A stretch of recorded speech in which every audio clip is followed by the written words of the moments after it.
part, étant donné que après la journée d'aujourd'hui, le dossier sera renvoyé au lundi.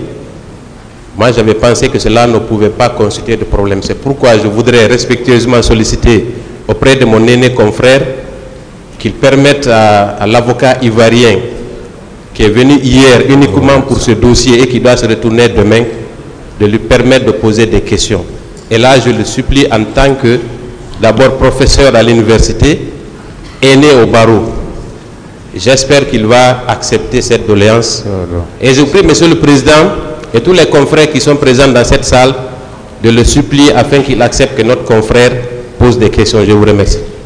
Monsieur le Président. Maître Thierno Suleiman. Monsieur le Président, je connais votre respect pour la déontologie et la justice. N'envoyons même pas ce genre d'indice au public ou à personne d'autre. Moi, je revendique auprès de vous mon droit à la parole. Qu'on ne joue pas sur ce genre de choses. Je souhaite humblement que vous respectiez cela. Nous connaissons bien nos us et coutumes, nous connaissons aussi ce qui se trame à l'intérieur de tout. Je vous remercie, Monsieur le Président. Je souhaite que vous continuiez cette partie de cette façon-là. Je vous remercie. Est-ce qu'il y a un autre membre du Conseil de l'ordre qui ne soit pas vous? Est-ce qu'il y a un autre membre du Conseil de l'ordre qui ne soit pas vous? Je veux savoir d'abord, s'il vous plaît. Un autre membre du Conseil de l'ordre. Il n'y a personne? Ah, ils sont tous des conseils de M. Camara. Pas un autre. D'accord. Donc là, vous prenez la parole en tant que membre du Conseil de l'ordre. Allez-y alors. Non, il y a maître... Non, un seul peut parler pour régler ça, pour qu'on puisse avancer. Parce que si vous ne vous entendez pas, le tribunal va régler, pour qu'on puisse avancer. Monsieur le Président, oui. C'est justement en ma qualité de membre du Conseil de l'ordre que je voudrais intervenir. Et il me semble que des affaires qui sont beaucoup plus internes ne doivent pas être posées, ou tout au moins apparemment posées devant vous. C'est une affaire un peu plus compliquée, nous avons été déjà saisis. Mais moi, ce que je vous demande, Monsieur le Président, dans notre tradition, lorsque nous sommes à une audience et que nous sommes tous du même bord ou même en dehors, il est important que la parole, si le bâtonnier est présent, qu'il prenne la parole. S'il n'est pas là, que les membres du Conseil de l'ordre prennent la parole. À défaut, les avocats les plus anciens prennent la parole. Je voudrais, Monsieur le Président, si un ordre n'a pas été fixé entre eux, si cela a été le cas, je vous prie de suivre cet ordre-là. Mais si ce n'a pas été le cas, je vous prie de donner la parole aux plus anciens avant les nouveaux. Je vous remercie. Voilà, donc, à moins que vous voulez dire autre chose, Maître Amédou, ou bien c'est la même chose. C'est la même chose, parce que si c'est la même chose, le tribunal va trancher pour qu'on puisse avancer. Je vous remercie, Maître Jokami, qu'on respecte l'ordre. Merci. Voilà, de façon brève, en l'espèce, s'il vous plaît. S'il vous plaît. Maître PK, calmez-vous. Je dis Maître PK, il faut vous calmer, ou bien c'est pas vous. Voilà, calmez-vous, s'il vous plaît. Voilà, en l'espèce, il n'y a pas d'ordre préétabli pour l'intervention, en tout cas en ce qui concerne l'audience. Si ça existe dans la loi 014, et de toute façon, ça ne lie pas le tribunal.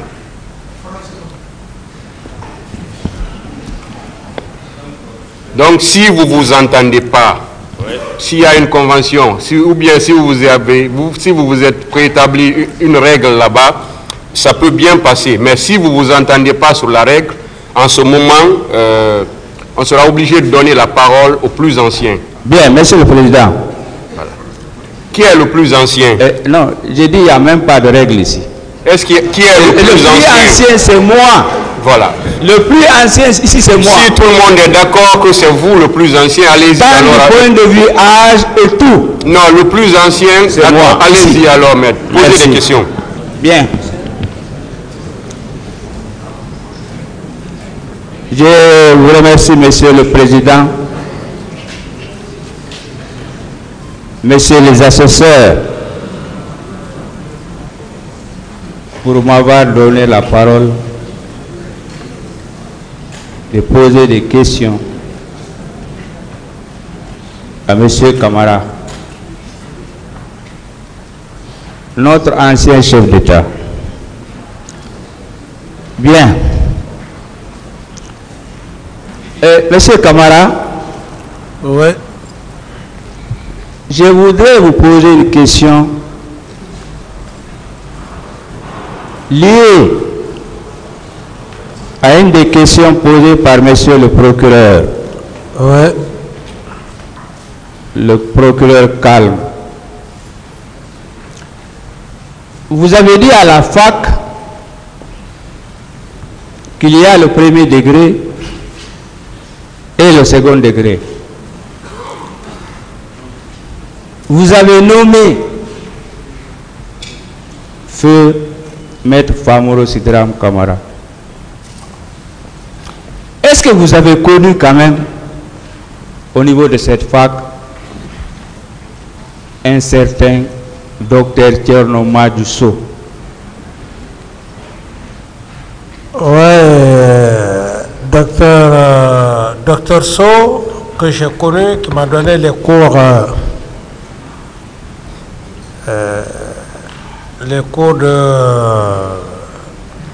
de sciences politiques.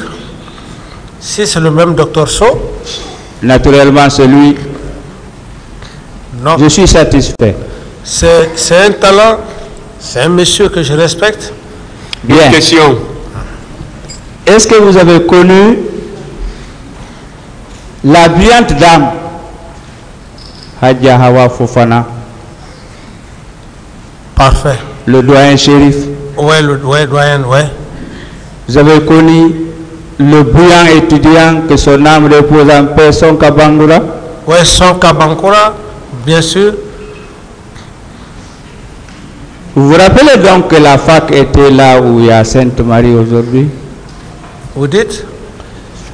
Donc vous vous rappelez, oui, dans l'histoire de notre faculté, qu'elle était à la Bellevue où il y a aujourd'hui la grande école Sainte-Marie? Oui. Bien. Monsieur Camara. Oui. Ça, je suis satisfait. Est-ce que vous savez, oui, qu'en vertu de l'article 13 de la charte de la transition, oui, du 27 septembre 2021 et du visa de la disposition constitutionnelle de l'article 9 de la Constitution du 7 mai 2010 et du visa de l'alinéa 7 de l'article préliminaire de notre récent Code de procédure pénale du 26 octobre 2016 que vous bénéficiez de la présomption d'innocence. Est-ce que vous savez qu'au vu de tous ces instruments juridiques que vous tous accusés ici, vous bénéficiez de la présomption d'innocence? oui. Bien. Monsieur Camara, oui. est-ce que vous savez ou averti que même condamné aux États-Unis à la peine capitale, l'exécution, on note la vie de la personne, parce que chez nous c'est aboli, que même un condamné mérite respect. Il a des droits. Vous savez cela? Oui.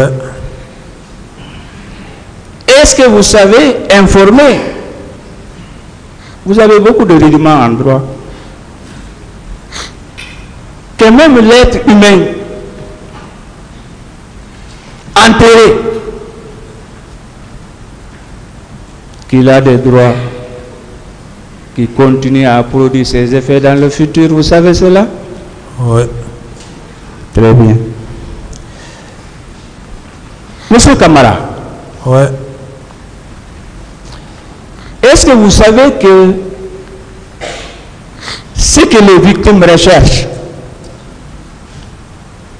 c'est de comprendre ce qui s'est passé dans ce dossier? Oui.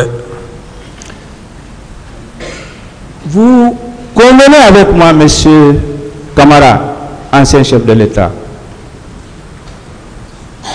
que ce procès pédagogique, ça nous permet de nous réconcilier, qu'après tout, que si ce procès réussit, vous êtes convaincu, on aura réglé un pan, un grand pan pour nous réconcilier, parce que nous avons besoin. Vous êtes d'accord? Tout à fait. Bien. Et, monsieur Camara, est-ce que vous savez que moi-même, lorsque vous avez remercié le colonel Mamadi Doumbouya, n'a aucun intérêt, on n'a aucun rapport. Est-ce que vous savez, je le dis ici solennellement que je le remercie, pour avoir organisé ce procès? Ouais. Je le remercie et tout le gouvernement. Vous savez pourquoi? Non. Parce que nous avons souffert, les victimes ont souffert, vous-même vous avez souffert, vous les accusez tous.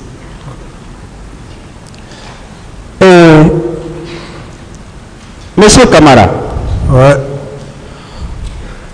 Qui était ministre de la Défense au moment des faits, quand vous étiez chef de l'État? Qui était? C'était pas le général Sekouba Konaté? C'était le général Sekouba Konaté. Très bien. Est-ce que vous savez que techniquement, moi je parle droit, j'ai dit que ici c'est une tribune, informée et formée. Est-ce que vous savez ce que vous n'avez pas déclaré devant le pool des juges d'instruction, vous pouvez le faire ici? Est-ce que vous savez cela? C'est-à-dire ce que vous n'avez pas pu faire, les déclarations que vous n'avez pas faites devant les 3 juges d'instruction. Est-ce que vous savez que vous pouvez faire ça ici? Oui. Bien. Est-ce que vous savez, ici, nous sommes en train de reprendre l'instruction? Oui. Monsieur Camara. Oui. Par contre, moi, mon avis,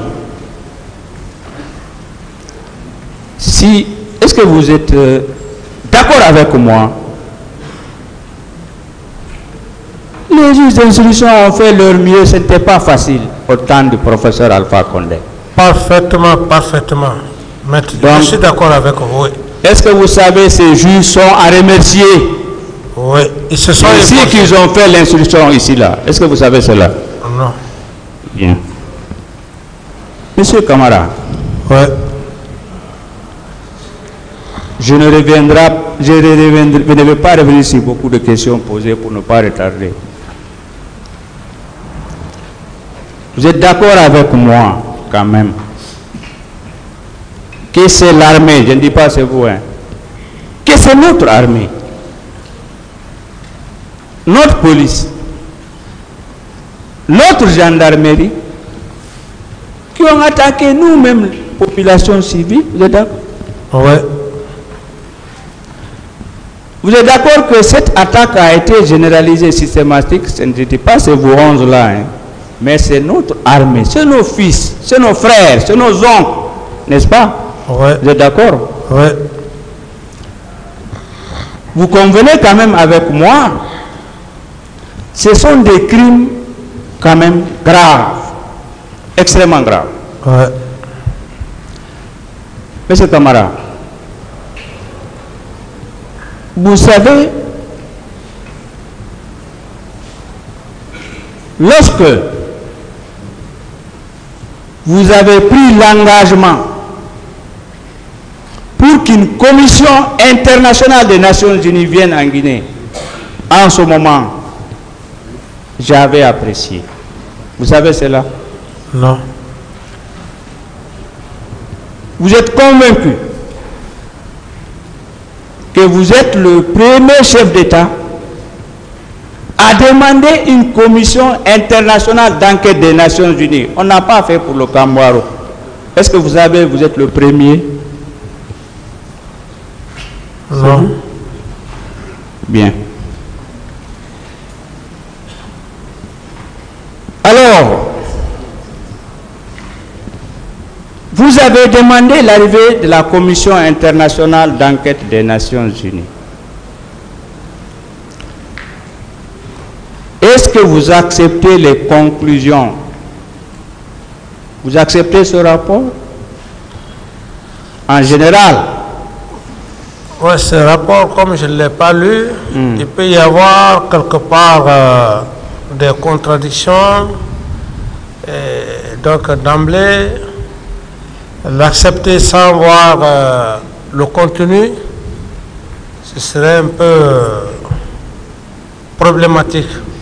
Mais ce qui est important, Oui. c'est que cette commission a fait un travail, quand bien même qu'on peut dire que quelque part, il y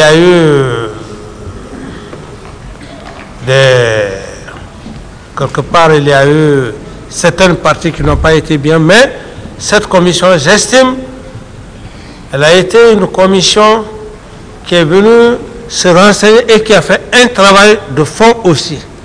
Très bien. Voilà. Et tant bien que mal,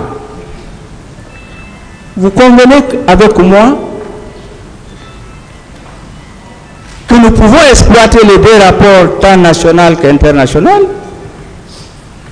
Je veux dire simplement, est-ce que vous êtes d'avis que on peut exploiter le rapport national d'enquête? Oui. Monsieur Camara, Oui. est-ce qu'il y a une œuvre humaine parfaite? Non. Bien. Monsieur Camara, Oui.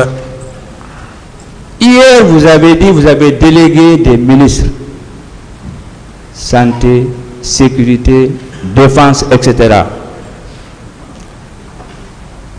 Vous serez d'accord avec moi que, et même vous, si vous posez des actes, je ne parle pas sur le plan pénal, vous engagez l'État guinéen, c'est-à-dire en tant que chef d'État, si vous prenez un décret, vos ministres prennent des arrêtés et des décisions, le Parlement ou d'alors prenez des lois, est-ce que vous êtes averti, vous êtes économiste, mais un peu, vous avez beaucoup de rubans de juristes, que cela engage l'État en tant que personne, première personne morale publique en droit interne? Vous êtes d'accord?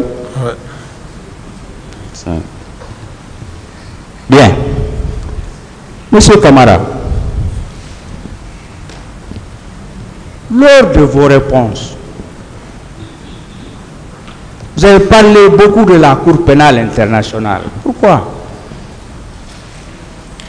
Souvent, vous parlez de la Cour pénale internationale, etc. Qu'est-ce qui vous a animé chaque fois à revenir sur ça? Parce que cette cour, je me dis qu'elle c'est une cour qui fait son travail. Et si je prends juste l'exemple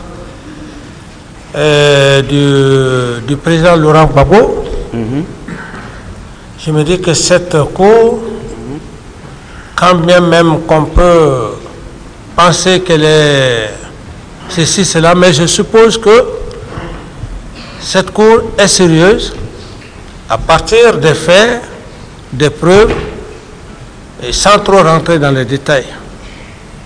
C'est pour ça, à cette époque, j'ai essayé de faire appel à la Cour pénale internationale. La Cour pénale internationale, quand elle vient dans un pays, elle ne connaît pas Paul ni Pierre. Donc elle vient, elle fait son travail, une cour indépendante.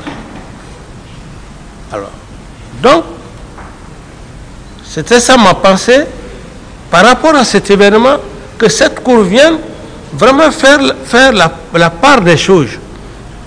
Bien. Et mon capitaine, vous vous rappelez que lors de votre première comparution, c'était au Burkina, à la date du 8 juillet 2015, j'ai le procès verbal.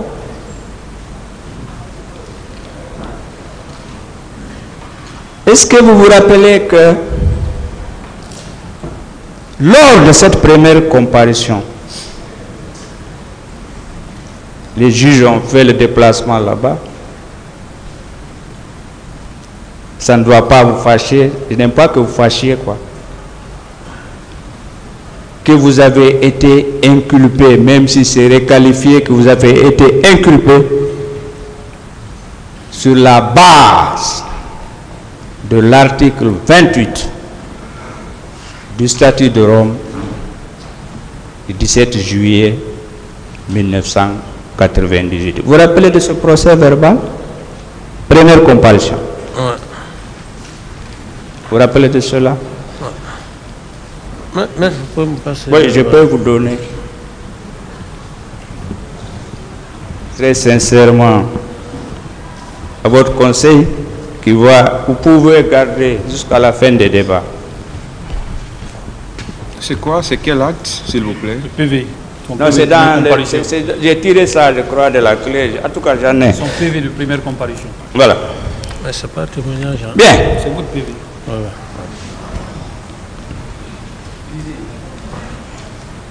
Bon, c'est pour vous. Je vous donne ça, même après une semaine, c'est pas grave. Je vous donne cette copie. Je continue les questions, si vous permettez. Bon. C'est bon? C'est bon. Merci. Expliquez-moi cela un peu là. Que les hommes du général Sekouba Konaté étaient en mouvement ce jour. Qu'est-ce que vous voulez dire là? Maître, merci pour la question. C'est un langage militaire qui a le langage a des portées aussi graves lorsqu'on dit des hommes en mouvement, parce que la commune de base en elle-même, lorsqu'on apprend le soldat, dans le règlement, on dit les hommes en mouvement sans armes. Ça veut dire que l'allure martiale, il faut apprendre le militaire sans armes. Lorsqu'on dit mouvement avec armes, c'est maintenant, cette fois-ci c'est avec l'arme et le maniement. Et le maniement. Alors, ce passage, et lorsque M. Aboubakar Sidiki Toumba Diakité dit, dans son PV, extrêmement important, il dit que la présence de Sekouba Konaté dans cette localité n'était pas justifiable. Ça, c'est un. Il dit, ce qui veut dire que sa présence n'était pas justifiable. Deuxième point, qui est extrêmement important, que la Cour, avec sa sagesse, doit prendre compte, il dit, c'est pas moi qui le dis, c'est dans le PV de M. Aboubakar Toumba Diakité qui dit qu'il a vécu les événements du 28 septembre et que les éléments de Sekouba étaient en mouvement. Mouvement, ça veut dire avec armes. Armes et munitions. On n'a pas besoin d'aller, comment dirais-je, à Jakarta pour comprendre. Alors, le pays n'est pas en guerre. Le ministre de la Défense, sachant qu'il avait un événement en cours, il prend son avion, il laisse derrière lui ses hommes. Ces hommes abandonnés ou pas, bon, c'est trop dit. Ça veut dire quoi? Ces hommes en mouvement. Il y a plus, quand les militaires sont en mouvement, il y a plusieurs positions. Et ce qui m'a d'ailleurs douté, maître, qui a attiré mon attention, parce que quand on parle devant les civils ne peuvent pas tellement prendre l'importance. Lorsque M. Aboubakar Sidiki Toumbadia Kité dit qu'il était à ma recherche, on est d'accord, mais une recherche, plus de 5 barrages, il faut au moins plus de 5 à 10 personnes pour lever ces barrages. Il n'a pas eu l'occasion de demander le premier barrage. Il sort jusqu'au dernier portail, le camp Al-Faya. Toujours, il cherche son président. Monsieur Camara, il va, oui. S'il vous plaît, il veut savoir, c'est quoi les hommes en mouvement? Les hommes en mouvement, c'est les hommes qui sont en armes, maître. Les hommes qui sont en armes, qui ont les munitions avec eux, et même, on peut le dire, les poignards. D'autres questions? Bien. Je vous remercie. Qui sont prêts à combattre. C'est bon, je suis satisfait. Mais, monsieur Camara, je voudrais vous demander, le général Sekouba Konaté, et c'était au camp Al-Faya ou bien c'est à Taouya qu'il était basé, sa base. Parce que vous étiez au camp, etc. Merci, maître, pour la question. Et comme je l'ai dit, je ne dirai pas quelque chose ici devant le tribunal, devant l'auguste tribunal, accuser les gens. Selon M. Aboubakar Sidiki Diakité alias Toumba, il dit clairement que les éléments de Sekouba étaient au quartier et d'autres étaient en location. Et effectivement, Sekouba n'a jamais eu ces hommes casernés au camp Al-Faya. Il était où? Au camp ou bien à Taouya? Il était à Taouya, à son domicile. D'autres questions, maître? Très bien. Monsieur Camara. Oui. Nous avons un témoin. Peut-être il va venir. Je voudrais savoir si vous êtes informé que le 28 septembre, des hommes ont quitté vers le général Sekouba Konaté en direction du stade. Vous avez cette information? Non, je n'ai pas cette information, maître. Ok. Merci. Et revenons maintenant sur Kaléa. Je ne veux pas retarder. Pourquoi vous avez instruit au général Sekouba Konaté de respecter le quota par région naturelle? Pourquoi vous avez fait ça? Vous l'avez instruit. Je l'ai fait dans le but de l'équilibrisme ethnique. Parce que le pays, depuis notre indépendance à date d'aujourd'hui, notre pays a souffert de cela. C'était dans le souci de passer dans les 4 régions naturelles, faire le recrutement et que chaque Guinéen se retrouve dans cette incorporation, comme le feu général Nansana Conté l'a fait en 90 par rapport au recrutement. Bien, je suis satisfait. Alors, lorsqu'il a fait le recrutement, les quotas par région naturelle, c'était comment? C'est-à-dire la Haute-Guinée, que je connais très bien, la Basse-Côte, le Fouta et la Forêt. Quel était le nombre par région naturelle? Si vous vous rappelez. Hein? Et mettre à ce niveau par rapport à ce quota, oui. Moi je n'ai fait que lui donner les grandes lignes. J'ai dit, fais ce recrutement au niveau des 4 régions naturelles. C'est à lui de fixer les quotas de chaque région. Mais cela n'a pas été fait. Il a procédé à son recrutement comme bon lui semblait. Bien. Vous êtes informé que, ou si vous avez lu, vous avez des conseils, éminents conseils, que le général Sekouba Konaté, y compris vous-même et le commandant Toumba, la commission a demandé que des enquêtes soient faites à son égard. Vous êtes informé de cela? Non. Moi, j'épargne le tribunal et tout le monde. Je vous passerai une copie de ça, si vous voulez. Personnel. Vous allez lire la page 52. Je ne lis pas. Donc, alors, est-ce que vous êtes informé? Parce que vous avez dit que vous écoutez la presse. Je vous donnerai beaucoup de pièces.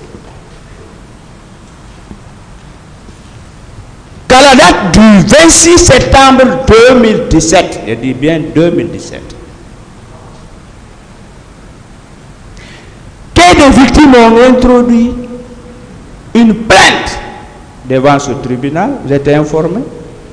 Voilà la plainte. Enregistrée en bonne et due forme au tribunal. Vous avez cette information? Contre qui? Contre le général Sekouba Konaté. Non, c'est ma première nouvelle. Alors je vous informe, c'est un document des victimes. Alors, vos conseils vous ont informé que le pool des juges d'instruction sont prononcés sur cette plainte. Vous n'avez pas eu information? Non, je n'ai pas eu cette information. L'information seulement... Est-ce que vous savez, il y a une ordonnance qui a été rendue en la matière concernant le Sekouba, général Sekouba Konaté. Une ordonnance a été rendue disant on refuse d'informer. Alors, est-ce que vous savez les victimes, par l'organe de leur conseil, ont relevé appel devant ce tribunal en ce moment? Vous êtes informé de cela? Non, maître. Bien. Vous êtes averti que cet appel, comme la loi le prévoit, le code de procédure pénale, que cet appel a été signifié par voie d'huissier à monsieur le procureur de la République d'alors, c'était, je le nomme, monsieur Sidi Souleymane Diaye, qui était procureur. On lui a signifié, on a signifié la lettre d'appel au domicile du général Sekouba Konaté. Vous êtes informé de cela? Non, maître. Bien. Monsieur Camara, est-ce que vous savez que il y a eu exigence ferme, avec menace, avec représailles, avec humiliation, avec privation d'argent, qu'on m'a exigé de retirer cette plainte? Vous êtes informé de cela? Non. Est-ce que vous savez? J'ai dit à ces personnes-là qu'au prix de ma vie, On est tous bientôt, on ira de l'autre côté, là où les généraux Lansana Conté sont. Donc, vous n'êtes pas informé de cela, M. Pépé Afeka? Est-ce que vous êtes informé que ces pressions, que ces menaces, que ces suppressions de voyage ont été faites par la FIDH,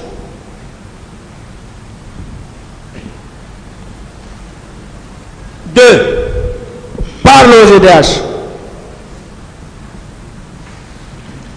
3 par Avipa. Voilà ces organisations. Vous ne savez pas cela? Je ne le sais pas. J'évolue.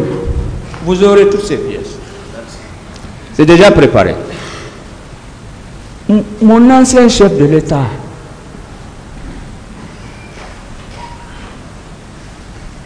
est-ce que vous savez que moi je suis convaincu que monsieur le procureur général, monsieur Conté qui est là, il va réveiller le dossier. Est-ce que vous êtes convaincu de cela? Non. Moi je pense qu'il va le faire. Bon, maître, est-ce que vous pouvez parler maintenant de cette affaire? Bien. Parce que vous êtes dans une autre affaire. Et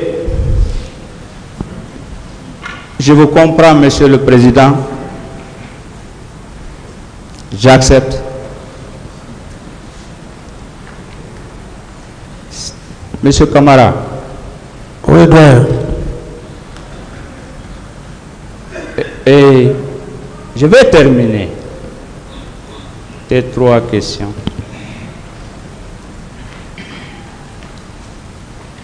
Ou est-ce que vous pouvez faire plus d'efforts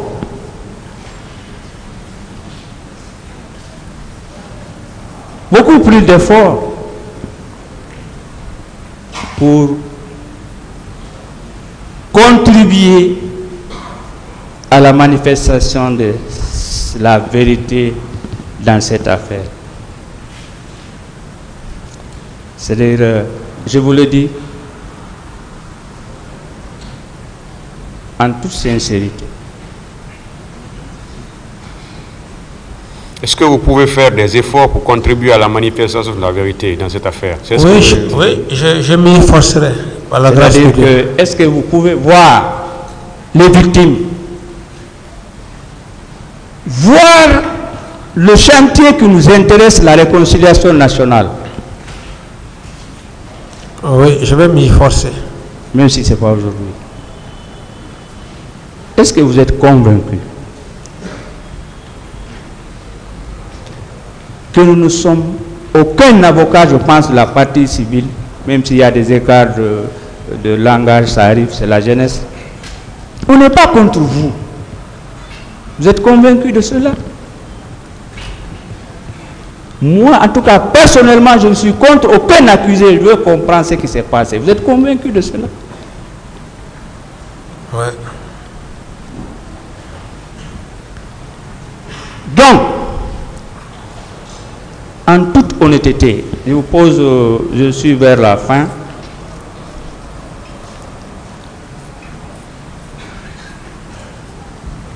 Pendant les 13 ans, les informations que vous avez reçues, tel a participé, tel a participé, tel a participé. Est-ce que, même si vous ne le faites pas publiquement, vous dressez une liste, vous adressez au président du tribunal, et peut-être on peut évoluer. Si vous pouvez faire ça, c'est bon. Je voudrais vous demander que si vous êtes convaincu que moi, que voilà, je ne varierai pas. ce que je veux, que dans ce procès, qu'après une décision, comme vous le voulez, que les Guinéens se retrouvent ensemble. C'est ça l'objectif. Vous voulez, je veux poser une autre question. Pensez-vous pas que nous devons arrêter ce cercle vicieux? Ouais. Pensez-vous pas que nous devons penser à nos petits-enfants? Ouais. Aux générations futures? Ouais. Et que le chinois, le français, l'américain, l'ivoirien, etc. se bagarrent au niveau de nos ambassades pour avoir des visas. Vous allez, je veux dire quoi? Ne pensez-vous pas que ces procès, c'est une belle occasion pour quitter le stade de discours et de faire embrasser, réunir les Guinéens? Pensez-vous pas comme ça? Oui, tout à fait. Alors, est-ce que vous avez des informations concernant, sincèrement, même si ce n'est pas aujourd'hui, les fosses communes là, les disparus? Est-ce que vous avez des informations, en toute honnêteté, que vous avez apprises?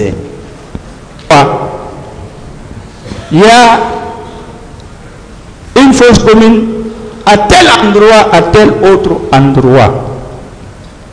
Est-ce que vous pouvez nous dire, ou même après dire au tribunal, est-ce que vous pouvez le faire? D'après les informations que vous avez reçues. Quelle est la question? La question, si M. Camara, pendant ces 13 ans, si vous avez reçu des informations par les réseaux sociaux, par les radios, la télévision, vos amis, qu'il semblerait il y a des fosses communes à tel ou endroit, Bafan, etc., vers l'aviation militaire, etc., etc. Si vous avez ces informations, vous portez à la connaissance du tribunal. C'est si vous savez, vous êtes informé. Est-ce que vous avez des informations à donner au tribunal sur les fosses communes? Monsieur le Président, en toute sincérité, sur tout ce qui m'est cher, je le dis au nom de ma prière. C'est la seule chose qui me reste dans cette vie. Rien d'autre.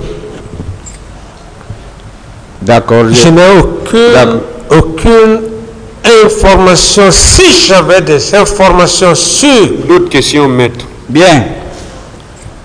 Mon capitaine,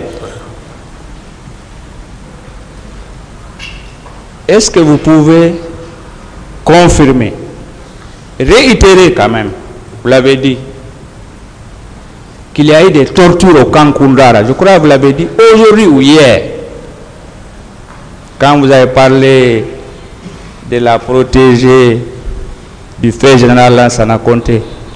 Vous avez effectivement, je crois, si je n'ai pas bien compris, peut-être, qu'il y a eu des tortures au camp Koundara quand même. Vous avez eu des informations. Vous pouvez confirmer cela? Oui, je peux confirmer, maître, parce que moi-même, je me suis déplacé à l'époque. Je suis allé voir Madame Aïcha, la fille adoptive du fait général Lansana Conté. Je lui ai demandé des excuses. D'autres questions? Et je crois que cette femme était... Oui. C'est bon, Monsieur le Président.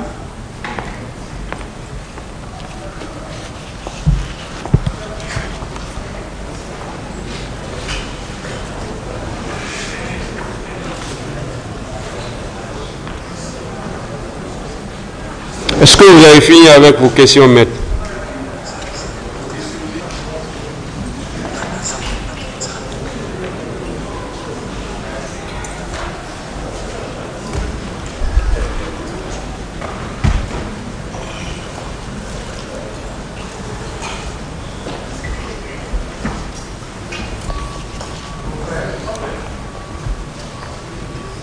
L'audience est suspendue.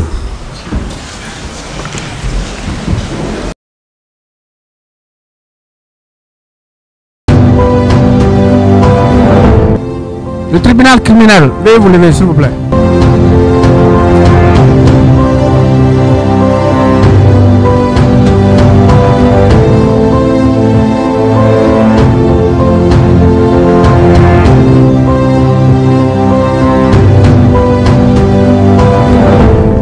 L'audience est reprise, veuillez vous asseoir.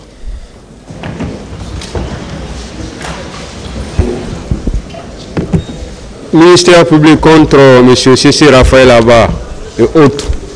M. Moussa Dadis Kamara.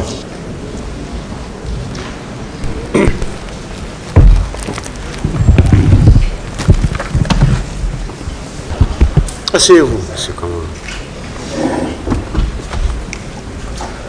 La partie civile avait la parole pour ces questions. Merci. Merci, Monsieur le Président. Merci vraiment. Capitaine Moussa Dadis Kamara. Présent. Est-ce que vous êtes d'accord avec moi qu'il y a une constance que vous avez demandé durant les longues années à venir ici au service de la justice de votre pays? Est-ce que cela est vrai et constant? Parfait. Lors de votre interrogatoire de première comparution du 8 juillet 2015, vous avez indiqué vouloir livrer votre part de vérité. Est-ce que c'est exact également? Oui. Ici également, et on peut vous le concéder, vous avez indiqué que vous ne demanderez pas pardon sans qu'il y ait justice. Une fois qu'il y ait justice, vous demanderez pardon. Tout à fait. Part de vérité et justice. Est-ce que vous êtes d'accord avec moi également que pour qu'il y ait justice, il faut au moins une certaine vérité? Tout à fait. Est-ce que vous êtes prêt à livrer cette vérité au tribunal? Comme toujours.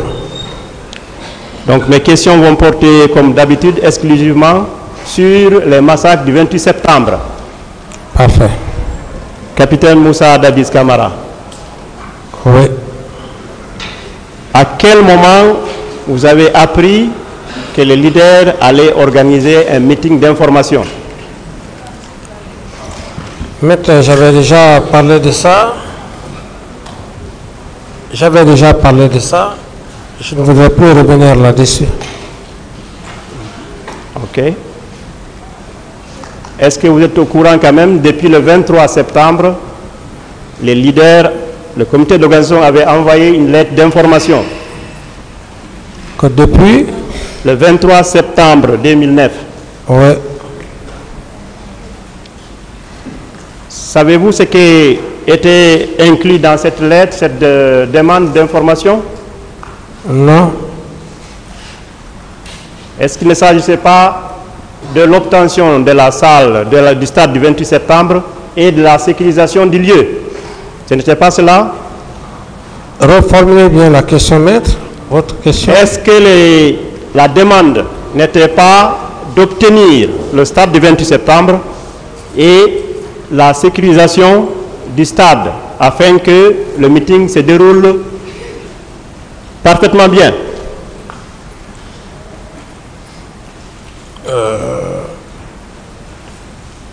Vous voulez parler de... La demande, c'est une demande. Est-ce que vous avez compris la question? autorités. Vous avez compris la question? Non, je n'ai pas compris. Il veut savoir, est-ce que le contenu de la demande qui a été adressée par les forces vives, il n'était pas dans ce contenu-là, il n'était pas question de l'obtention du stade du 28 septembre ainsi que de la sécurisation pour tenir leur meeting. Cette demande, Oui. on ne me l'a pas adressée directement, mais j'estime que c'est ce que vous dites, ça peut être ça. Je n'en disconviens pas. Connaissiez-vous ce que vos autorités, vos services ont répondu à ce comité d'organisation? Non. Ok. Vous avez déclaré ici que vous n'étiez pas opposé à ce meeting, n'est-ce pas? Oui. Pourtant, vous avez décidé que cette journée-là allait être une journée de pardon, n'est-ce pas? Dans le communiqué que j'ai eu à faire, j'ai signifié là-dedans. Je vois. Est-ce que vous connaissiez le contenu de la demande du comité? Est-ce que c'était pour s'opposer à vous ou bien pour informer le public, le peuple de Guinée, une note d'information sur la culture démocratique et autres? Oui, le communiqué était pour le peuple de Guinée, pour tout le monde. Justement. Mais, à défaut d'interdire ou d'empêcher directement ces meetings, est-ce que le fait d'avoir décidé que cette journée allait être une journée de recueillement n'était pas un mécanisme détourné d'empêcher la tenue du meeting? Reprenez la question.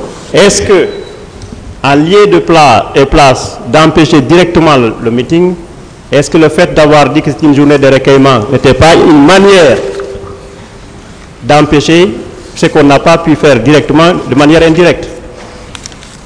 Non, comme je l'ai dit, chaque chef vient avec son système. Moi, c'était mon système. J'ai voulu faire le 28 septembre une journée historique. Et cette journée, c'était pour commémorer le sang versé par nos prédécesseurs, nos ancêtres pour le pays, n'est-ce pas? Cette journée, j'avais à l'esprit de faire appel à tous les intellectuels guinéens et ceux qui ont vécu le 28 septembre, les pères fondateurs, car pour moi, ça ne sert à de dire à tout moment, il faut qu'on soit unis. Parler réellement de l'indépendance de la Guinée, il faut voir ses pères fondateurs. Et moi, dans ma jeunesse, dans mon cursus, j'ai compris qu'il y a des pères fondateurs de l'indépendance qui, à travers l'histoire, ne se sont pas compris et que jusqu'à maintenant, les fils et les générations se sont dans cet esprit. Pour moi, à cette époque, il fallait faire venir des intellectuels et parler de tous ces pères fondateurs, comme j'avais tant cité, comme les Karim Bangoura, les Barry Troa, les Fodeba Keita et consorts. Alors c'était pour moi un objectif essentiel. Il fallait qu'il y ait des intellectuels qui viennent, qu'on ait le courage de dire que c'était des compagnons d'indépendance de notre premier président, Feu Ahmed Sékou Touré. Et surtout, en ce moment-là, et d'ailleurs comme maintenant, il y a encore des femmes, des veuves qui sont en vie. Si je prends la première dame par exemple, je prends Madame Émile Condé et puis je prends Madame Barry Alpha Oumar. Ces femmes-là vivent. Ça ne sert à rien de parler de réconciliation. Pour moi, c'était l'objectif. Et d'ailleurs, pour un exemple, quand j'ai composé mon gouvernement, il y avait le ministre Boubacar Bari, dont son père fut Dr Barry Alpha Oumar. Il y avait le fils du ministre Émile Condé. Il y avait Isto Kera. Alors ça ne sert à rien que de contourner autour de l'histoire, que ces gens-là viennent, qu'on s'asseye et qu'on fasse une histoire, qu'on dise, bon voilà ce qui s'est passé, c'est l'histoire. Moi, c'était ça mon objectif. En lieu et place de cet objectif, qui est tout à fait louable et noble, on a récolté un carnage. Oui, bon, mais je n'ai pas terminé, si vous me permettez, je m'en viens avec ma question. puisque l'objectif était louable et noble, mais un carnage est survenu. Qu'est-ce qui vous a empêché alors de ramener cet exercice noble le 2 octobre à une date ultérieure? Est-ce que vous aviez pensé à cela? J'ai pris toutes les dispositions à l'époque. Et d'ailleurs, je ne me suis pas opposé à la manifestation. Il a été clairement dit que la date du 28 septembre était une date historique sacrée et qu'on pouvait même faire le lendemain. Ce qui ne veut pas dire que je n'étais pas d'accord pour... mais c'est seulement cette date historique que je voulais préserver. Cette date n'appartient à personne, ni pour nous, mais ça appartient aux futures générations. Monsieur Camara, oui. Tout de même, vous avez un groupe de votre population qui veut aller à un stade, manifester, qui tient coûte que coûte à le faire. Vous décidez que personne ne le fera, ça va être une journée de recueillement, n'est-ce pas? Donc, est-ce que ce n'était pas quand même un problème de sécurité qui pouvait se poser, d'après vous? Est-ce que ce n'est pas une préoccupation pour vous? Au-delà même du fait de vouloir organiser, mais il y a d'autres qui veulent venir. Est-ce que cela ne posait pas un problème de sécurité? Ce n'était pas une préoccupation à titre de président pour vous? Forme de sécurité par rapport à quoi? Le risque qu'il y ait affrontement entre, dans le cadre de maintien de l'ordre. Est-ce que ça ne vous a pas préoccupé avant le 27? Non, je dis simplement, ça a été sciemment fait. Ça a été sciemment fait. Ce n'était pas un problème de sécurité. Sinon, la gendarmerie, la police y était. Ce n'était pas en fait un problème de sécurité. Et si cela se passait, comme je l'ai dit très clairement, haut et fort,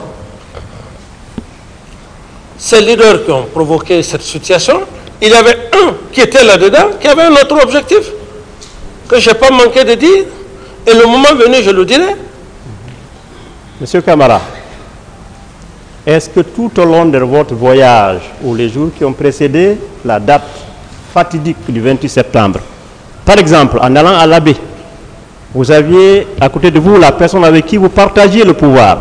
Est-ce qu'il ne vous est pas arrivé à échanger sur les voies et moyens pour ne pas qu'il y ait grabuge? Est-ce qu'il s'est confié à vous ou bien vous êtes confié à lui par rapport à cette date-là et la manifestation qui aurait pu lieu? Est-ce qu'il vous est arrivé d'en débattre? Non. Monsieur Camara, vous savez très bien ces crimes, comme on le voit, ne pouvaient pas se faire sans une certaine planification. Sans une certaine planification. Comme vous l'entendez, maître.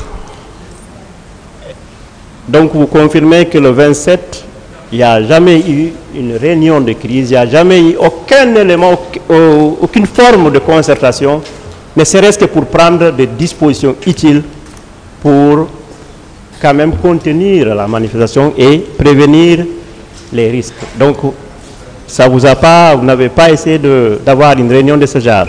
Certes, vous n'avez pas bien suivi ce que j'ai eu à dire. J'ai eu à prendre des dispositions. Bien avant que je ne parte à l'abbé, le Premier ministre et les sages et religieux se sont retrouvés. Ils ont vu le porte-parole des forces vives, à l'époque, M. Jean-Marie Doré, à l'issue duquel